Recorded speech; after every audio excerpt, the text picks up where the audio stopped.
What's driving our real estate market right now? Well, the fact is consumer confidence is strong. And this is really tied to interest rates. And I think people being tired of sitting on the sidelines and they want to finally get into the housing market.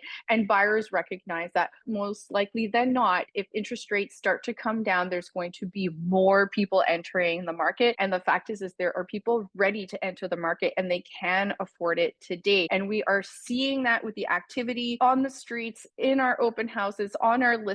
Lots of properties are selling in multiple offer situations. We're starting to see subject free offers again. And so if you want to enter this market, you do need to be prepared. And if you're thinking about making an upgrade, now could be the perfect time to be putting a plan together, going from your condo to a townhouse or townhouse to detached market. And we are seeing those subject free offers and multiple offers in the detached market as well, with properties selling in some cases 100,000 over asking. Now, this is not in every single market circumstance, tend to be the cream puff properties, the perfect presentation, the perfect layout, the perfect location, move-in ready, no renos. Anybody and everybody wants to live in that home. And of course, priced well. Interest rates. There's been a ton of talk about interest rates and market pundits suggesting, and even the bank suggesting, that the Bank of Canada is going to reduce interest rates sometime this year, maybe as early as this summer, because inflation is finally trickling down under that 3% range, which is what Bank of Canada's goal truly is. Of course, they are struggling because if we have an overheated spring with inflation, as in higher priced homes, that increases inflation, and that doesn't do the Bank of Canada any favors, and they may have to raise rates again to get that under control. So that is their major conundrum, trying to do this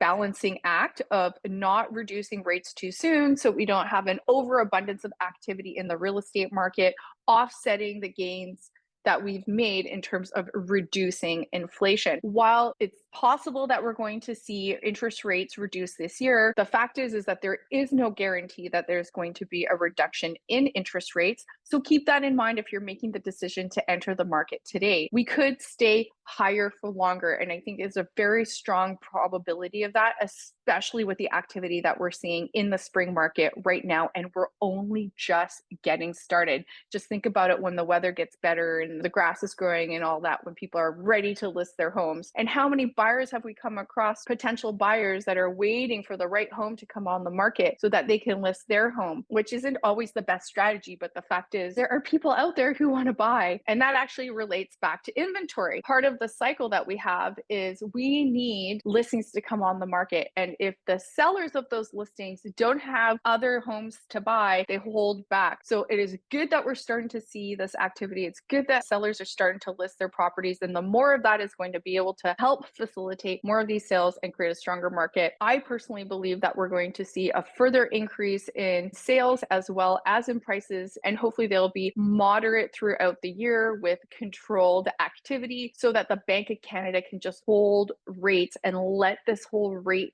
change thing work through the economy, because we do have those 2 more years of renewals coming up. And so if we can get through that, obviously it'd be lovely if rates could come down, but we just need to see that inflation staying low. This is the 5-year bond rate, which is what impacts your fixed rate mortgages. You can see we're sitting at 3.7. It's been bouncing around, still sitting at 3.6. So the market's kind of doing its thing. So if you're thinking about a 3-year term, just until we get through this interest rate situation to really see what happens in the economy, it could be a really good option, and rates are kind of hanging around here. I'm Christine Kopr, VP of Sales with Sotheby's Realty in Vancouver, BC. Make sure you like and subscribe to our YouTube channel, Instagram, and make sure you sign up for our newsletter to stay in touch, and as well as get additional information that we don't always post about on the real estate market. Thank you so much, and see you next month.